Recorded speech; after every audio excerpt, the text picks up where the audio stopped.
महाराज जी के चरणों में कोट कोट नमन। महाराज जी, हम रायबरेली से आए हैं। हमारा प्रश्न है, आत्मा शरीर के अंदर एक किसी स्थान पर रहती है या पूरे शरीर में व्याप्त है? दूसरा प्रश्न है, आत्मा और परमात्मा का भेद स्पष्ट करें। नमस्कार दर्शकों, स्वागत है आप सबका हमारी नई वीडियो में। दोस्तों, आज हम लेके आए हैं बहुत ही महत्वपूर्ण टॉपिक। जैसे कि आज अनिरुद्ध आचार्य जी महाराज जी की भरी सभा में उनके शिष्य ने पूछा है कि गुरुजी, आत्मा और परमात्मा में भेद क्या है? आत्मा कहाँ रहती है शरीर में? क्या कृपया करके स्पष्टीकरण कीजिए। तो आइए दोस्तों, इस प्रश्न के लिए आज हमने दो संतों को चुना है। एक तरफ है अनिरुद्ध आचार्य जी महाराज, दूसरी तरफ है संत रामपाल जी महाराज। तो दर्शकों, आज जान ही लेते हैं आत्मा कहाँ रहती है और आत्मा और परमात्मा में क्या अंतर है। तो पहले सुनते हैं अनिरुद्ध आचार्य जी महाराज जी के विचार। आत्मा शरीर के सर्वांग में रहती है, अर्थात पूरे शरीर में। आत्मा शरीर में पूरे में। आत्मा और परमात्मा में भेद बताऊं? ईश्वर अंश जीव अविनाशी। आत्मा ईश्वर का अंश है। जैसे समुद्र है और समुद्र की एक बूंद है, उसी तरह बिंदु है आत्मा, सिंधु है परमात्मा, उसी का अंश है। खुश रहिए। तो दर्शकों, अभी आपने सुने हैं अनिरुद्ध आचार्य जी महाराज जी के विचार। अब जानते हैं संत रामपाल जी महाराज जी के विचार। थोड़ा ध्यान से सुनना इन बातों को। हमने सबसे पहले कहाँ से चलना पड़ेगा? हम सीधा मूल कमल में जाएंगे। हृदय कमल में प्राणी रहता है। हृदय कमल के साथ उससे फिर हम नीचे जाएंगे मूल कमल में। एक अलग से सिस्टम है पार होने का।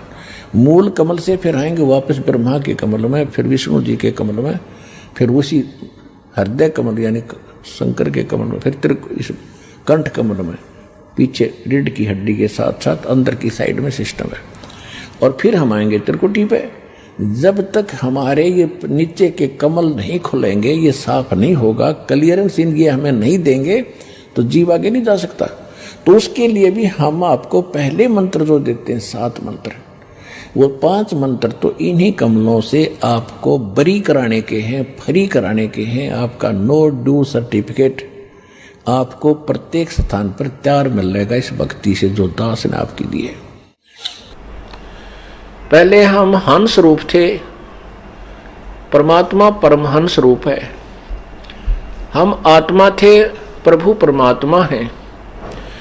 आत्मा और परमात्मा के गुण बहुत से मिलते जुलते हैं, केवल सामर्थ्य में अंतर है। बाकी परमात्मा का शरीर भी नूरी है, हमारा शरीर भी वहाँ नूर का होता है। आत्मा भी अविनाशी है, प्रभु भी अविनाशी है। लेकिन परमात्मा समर्थ है और आत्मा समर्थ नहीं है। अब हम वहां पर परमात्मा जैसे गुणों युक्त थे और यहां आकर के हम जीव बन गए। धर्मदास साहब जी कहते हैं, मेरे हंसा भाई अंश रूप था जब तू आया। अपना स्वरूप भूल में भूला था तो जीव कहाया। मेरे हंसा भाई तू हंस रूप था जब तू आया। अब हमने उस परमात्मा को पाने के लिए फिर हंस ही बनना होगा, तभी हम उस परमेश्वर को पा सकेंगे, उसके लोक में रह सकेंगे। उसी समय से ये आत्मा परमात्मा की चाह में लगी हुई है। इस काल भगवान ने अपनी सूझबूझ से इस जीव आत्मा को भ्रमित कर दिया। झूठे गुरु बना के, झूठे संत भेज के शास्त्र विरुद्ध साधना पर सबको आरूढ़ कर दिया। पूर्ण परमात्मा का नामो निशान मिटा दिया। भगवान कैसा है, कौन है, ये सारी रोल गदोड़ कर दी।